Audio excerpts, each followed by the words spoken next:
Selamat pagi adik-adik, selamat hari Minggu. Kembali lagi di episode kedua dari Sunday for Teens. Hari ini bersama dengan Kak Irvin Gultom. Teman-teman adik-adik terkasih, hari ini kita akan merenungkan firman Tuhan lagi. Ya, masih dalam nuansa COVID-19 nih. Semoga teman-teman sehat-sehat. Semoga teman-teman stay at home ya. Kurangi dulu mal-malnya. Kita merapatkan barisan nih. Kita jaga jarak dulu nih. Supaya nanti COVID-19 bisa berlalu dan kita bisa main dengan bahagia. Nah, minggu ini kita akan kembali dengarkan firman Tuhan nih. Kita akan mendengarkan firman Tuhan dengan tema No Hate Speech yang terambil dari draft remaja. Nah, sebelum kita mendengarkan firman Tuhan, mari kita bersatu dalam doa. Allah yang Maha Kasih, kami bersyukur ya Tuhan, di hari Minggu ini kami boleh dapat bersama-sama belajar firman Tuhan. Biarpun ada jarak di antara kami ya Tuhan, ketika masing-masing kami hanya bisa bertatap muka via YouTube, mendengarkan firman via YouTube, dan tidak bisa langsung bertemu di gedung gereja. Kami yakin Tuhan bahwa kasih Tuhan melebihi batas itu. Cinta Tuhan melebihi batas-batas media sosial.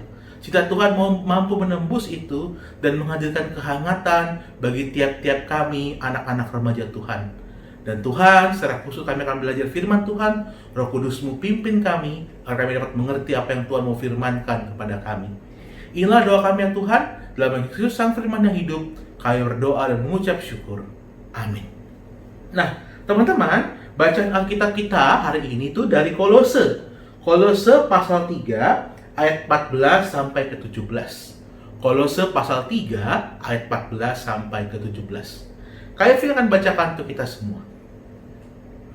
Dan di atas semuanya itu, kenakanlah kasih sebagai pengikat yang mempersatukan dan menyempurnakan. Hendaklah damai sejahtera Kristus pemerintah dalam hatimu. Karena untuk itulah kamu telah dipanggil menjadi satu tubuh dan bersyukurlah. Hendaklah perkataan Kristus diam dengan segala kekayaannya di antara kamu, sehingga kamu dengan segala hikmat mengajar dan menegur seorang akan yang lain. Dan sambil menyanyikan mazmur dan puji-pujian dan nyanyian rohani, kamu akan mengucap syukur kepada Allah di dalam hatimu. Dan segala sesuatu yang kamu lakukan dengan perkataan atau perbuatan, lakukanlah semua itu dalam nama Tuhan Yesus, sambil mengucap syukur oleh Dia kepada Allah Bapa kita. Demikianlah firman Tuhan, berbagi kita yang mendengar dan memeliharanya dalam hidup kita sehari. Haleluya.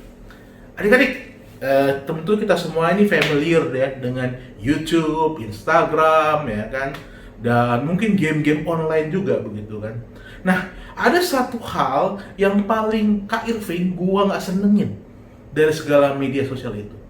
Hal itu namanya adalah hate speech atau toxic speech atau apalah itu, toxic player, toxic user dan segala macamnya.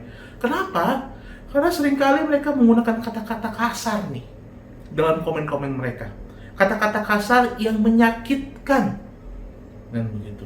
Kayak Vin juga ngikutin beberapa YouTube begitu kan, beberapa YouTuber kontroversial gitu kan, macam Atta Thunder, Atta Halilintar adik-adik, ataupun Young Lex misalnya, biarpun sebenarnya nggak young juga dia, lebih cocok dipanggil Mamang Lex kali gitu ya, udah tua dia, lebih tua dari Kak Irvin gitu kan. Bagaimana YouTube-nya itu kontroversial dan itu penuh dengan, ada yang suaranya baik misalnya mendoakan seperti itu, tapi ada juga yang menjelek-jelekan, bahkan maaf kata seperti tidak berpendidikan gitu, mengeluarkan kata-kata kotor, kebun binatang dia bawa-bawa, dan tentu saja melukai dan menyakitkan hati para pembaca ataupun bahkan kata yang dituju kepada siapa itu. Beberapa YouTuber bahkan ada yang menyerah nih untuk mengupload konten baru, untuk mencari ide kreatif baru. Karena kenapa? Karena begitu sakit, begitu terluka oleh hate speech dan perkataan-perkataan yang dikatakan oleh para netizen itu. Wow, toksik sekali ya media sosial kita adik-adik ya. Bahkan sangat berbahaya nih, bisa melukai, bisa menjatuhkan orang-orang di sekitar kita. Nah adik-adik, itulah yang mungkin perlu kita renungkan bersama nih. Apakah sikap kita itu dalam medsos kita dan dalam tindakan kita sehari-hari sudah mengatakan tidak kepada hate speech? Karena adik-adik, ada firman Tuhan yang mengatakan nih dari Matius 15:18. Dia ngomong begini firman Tuhannya. Apa yang keluar dari mulut itu tuh berasal dari hati. Kayak kita katakan sekali lagi, apa yang keluar dari mulut itu berasal dari hati kita, teman-teman. Jadi kalau hati kita isinya iri dengki, kemarahan, kebencian, kebun binatang tadi misalkan begitu, itu tuh yang dibawa, yang kita ucapkan dalam mulut kita, itu yang diketik dalam setiap komen yang kita berikan dalam medsos kita, dalam YouTube kita, ataupun dalam game online kita, gitu kan.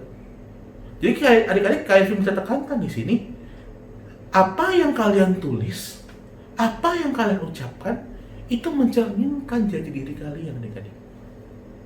Kalau yang kalian ucapkan adalah kutuk, maka isi hati kalian adalah kutuk. Kalau yang kalian ucapkan itu adalah berkat, maka isi hati kalian adalah berkat dan kasih setia Tuhan. Nah, disinilah adik-adik kita perlu merefleksikan diri kita nih. Apakah kita ini menjadi anak-anak yang latah nih? Karena yang sono ngomongnya yang kasar-kasar, kita ikutan ngetren, ngomongnya kasar-kasar juga. Yang sono baru ketemu kata hinaan baru, kita ikutin hinaan baru, ya kan? Kalau zaman KFV dulu kata hinaannya tuh hinaan bapak ibu, ya kan? Nama bapak ibunya dipanggil, gitu kan, gitu. Untuk menyebut si anak tadi misalnya, anak teman KFV ini. Nah, apakah itu sesuatu yang baik? Sesuatu yang menyenangkan? Apalagi kalau kita lihat firman Tuhan, ternyata apa yang kamu katakan itu mencerminkan isi hatimu. Seperti firman kita di Kolose tadi. Kolose mengatakan begini adik-adik di ayatnya yang ke-16. Hendaklah perkataan Kristus diam dengan segala kekayaannya di antara kamu. Yang mau kalau saya katakan adalah begini adik-adik. Hendaklah artinya firman Tuhan itu, perkataan Kristus berarti firman Tuhan, logos itu diam, tinggal bersama-sama dengan kamu. Diam di hatimu. Jadi dia mau ngomong apa? Jadi hendaklah hatimu seperti dengan perkataan Kristus yang adalah Allah sendiri. Hendaklah hatimu seperti hati Allah, memiliki spirit dari Allah itu. Nah, ini menjadi hal yang perlu kita kumpulkan ya adik-adik. Apakah hati kita ini sudah benar-benar mencerminkan perkataan Kristus itu? Sudahkah mencerminkan firman yang hidup itu? Benarkah di hati kita ini penuh dengan nyanyian pujian, nyanyian mazmur, atau mungkin dalam bahasa hari-hari itu ucapan terima kasih, ucapan syukur, rasa kasih itu? Jangan-jangan hati kita diisi oleh kebencian-kebencian tadi. Karena mengapa adik-adik, hal inilah yang sebenarnya coba dibahas oleh Kolose pada perikop kali ini, supaya nih kita nih orang-orang percaya, anak-anak percaya itu membuang nih manusia yang lama kita nih. Kebencian kita, iri dengki kita, perkataan-perkataan kasar kita buang. Kita gantikan dengan apa? Dengan perkataan Kristus, dengan firman Allah yang tinggal diam di antara kita. Maka jadi evaluasi kritis nih buat kita adik-adik. Apakah setiap perkataan kita itu sudah mencerminkan isi hati kita sebagai yang katanya anak-anak Allah itu? Apalagi ayat 17 itu lebih powerful lagi nih adik-adik. Ayat 17 ngomong begini. Dan segala sesuatu yang kamu lakukan dengan perkataan atau perbuatan, lakukanlah semua itu dalam nama Tuhan Yesus, sambil mengucap syukur oleh Dia kepada Allah dan Bapa kita. Jadi adik-adik, apa yang dikatakan ayat 17 ini begini. Apa yang kita perbuat, apa yang kita katakan, apa yang kita lakukan, itu merepresentasikan siapa? Menyimbolkan siapa? Menyimbolkan Kristus. Jadi bagaimana dunia melihat Kristus? Dunia melihat Kristus dari tindakan orang percaya, perkataan orang percaya.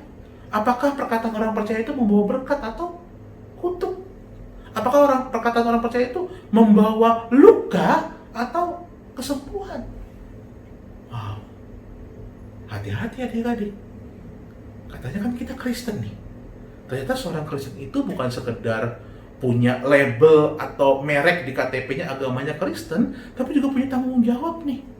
Bagaimana apa yang kita lakukan itu harus seturut dengan kehendak Allah, bahkan nama Kristus sebagai pengikut Kristen, sebagai pengikut Kristus menjadi suatu salib yang kita pikul nih. Tindakan kita nanti akan mencerminkan nama Kristus di dunia. Contoh kecil nih. Kak Irving dulu pernah aktif di rohani Kristen gitu. Kadang-kadang ada juga guru-guru yang julid lah, tapi sedikit. Dia sering ngomong begini ke Kak Irving, anak-anak Kristen suka cabut juga ternyata. Anak-anak Kristen suka nyontek juga katanya. Di situ Kevin merasa sakit dan sedih. Karena Kevin merasa bahwa, waduh, ini jelek-jelekin ini Kristus ini. Artinya kita sebagai pengikut Kristus ini nggak berhasil nih. Nah adik-adik, ini yang harus kita gumulkan nih. Sudahkah tindakan kita, perkataan kita sesuai dengan hati Kristus? Sudahkah kita mengimani bahwa Kristus ini merajai, memimpin hati kita? Kalau mungkin ada di antara kita yang senang baca novel, ada penulis novel namanya J.K. Rowling. Penggemar Harry Potter itu harus pada tahu dong ya siapa itu J.K. Rowling ya. Di bagian buku terakhir J.K. Rowling di Harry Potter seri terakhir, dia mengutip kalimat seperti ini adik-adik. Word is like a magic. Sometimes it can kill you, sometimes it can heal you. Jadi kalau diterjemahin begini adik-adik, perkataan itu seperti ilmu sihir, seperti magic. Perkataan itu kadang-kadang bisa membunuh kamu, tapi perkataan yang tepat itu juga bisa menyembuhkan kamu. Powerful ya. Jadi kata-kata adik-adik itu bisa membunuh orang, ngebully, nyakitin orang, ngejatuhin orang. Tapi kata-kata adik-adik bisa menyembuhkan orang, menjadi berkat, menghadirkan sukacita, menghadirkan damai sejahtera selayaknya Kristus menghasilkan damai sejahtera kepada adik-adik. So, pilih mana? Mau menghasilkan damai sejahtera atau mau membunuh dan menghancurkan? Dan biarlah adik-adik, setiap nanti kita berkata, kita merenungkan 3 hal. Merenungkan 3 hal yang penting. Yang pertama, apakah yang kita katakan itu benar? Bukan hoax, bukan palsu. Yang kedua, apakah yang kita katakan itu bermanfaat atau berguna? Dan yang ketiga, apakah yang kita katakan itu adalah sesuatu yang menumbuhkan dan tidak menyakiti orang lain? Sesuatu yang benar, sesuatu yang berguna, dan sesuatu yang tidak menjatuhkan atau melukai orang lain. Semoga perkataan kita menjadi firman yang hidup, yang hadir bagi sama kita. Amin. Kiranya Tuhan memampukan kita. Nah, sekarang adik-adik, kita bersatu dalam doa yuk. Kita mau berdoa untuk kesempatan kita boleh belajar firman. Mari kita berdoa. Allah yang makasih, hari ini kami telah belajar tentang firman Tuhan. Secara khusus ya Bapa, kami belajar supaya perkataan-perkataan kami mencerminkan hidup kami sebagai pengikut Kristus. Seringkali kami tergoda ya Bapa dengan teman-teman kami yang berkata-kata kasar. Kami menganggap hal itu hal yang keren, hal yang hebat. Tapi kami lupa Bapa bahwa dari perkataan kami itu ada yang terluka, ada yang tersakiti, ada yang menangis. Ajar Bapa kami pada hari ini juga dapat merenungkan setiap kata yang kami ungkapkan. Ajar Bapa untuk kami supaya membuat perkataan kami menjadi perkataan yang penuh berkat. Selayaknya firman Tuhan yang menyembuhkan, memulihkan, bahkan menebus orang yang percaya. Ajar kami ya Bapa supaya perkataan kami menjadi sesuatu yang powerful dan menjadi berkat bagi sesama kami. Kami percaya Tuhan memimpin kami, Roh Kudus-Mu yang memimpin kami, sehingga tiap isi hati kami dan tindakan dan perkataan kami sesuai dengan firman Tuhan. Hari ini ya Tuhan, kami juga ingin berdoa secara khusus juga untuk kami semua di sini yang mungkin masih terpisah jarak karena harus beribadah dalam rumah kami masing-masing. Kami ingin berdoa ya Bapak untuk tiap teman-teman kami, supaya kuasa kasih Tuhan juga melindungi mereka, menjauhkan mereka dari segala virus COVID-19 ini, menjauhkan mereka dari segala mara bahaya. Kami juga mau berdoa ya Bapak secara khusus untuk kehidupan belajar kami, sekolah kami ya Bapak. Sekarang sekolah kami ini berjalan dalam sistem pembelajaran jarak jauh, dan itu mungkin lebih melelahkan dari pelajaran yang biasa. Ajar kami Tuhan juga dapat untuk terus giat belajar, untuk terus semakin semangat belajar di tengah pergumulan yang kami hadapi. Kami ingin juga berdoa ya Allah secara khusus juga untuk orang tua kami yang dengan pergumulan mereka masing-masing. Mungkin di antara orang tua kami ada yang tengah terpukul akibat bencana COVID-19 ini. Ada yang mungkin kesulitan dalam pekerjaan, ada yang mungkin kehilangan pekerjaan. Kami di sini ya Tuhan, anak-anaknya, anak-anak Tuhan mau bersatu hati berdoa supaya Tuhan juga menguatkan memimpin orang tua kami yang kami kasihi ini ya Tuhan. Dan kami ya Tuhan juga mau berdoa untuk gereja kami, GKI Perumna 1 Tangerang dan GKI Perumnas Tangerang, Bacin Kota Bumi ya Bapak. Biarlah gereja Tuhan di tempat ini bisa menjadi berkat dan berdampak bagi dunia. Allah yang makasih, inilah doa-doa kami. Dalam nama Kristus Yesus Sang Sumber Kasih, kami berdoa dan mengucap syukur.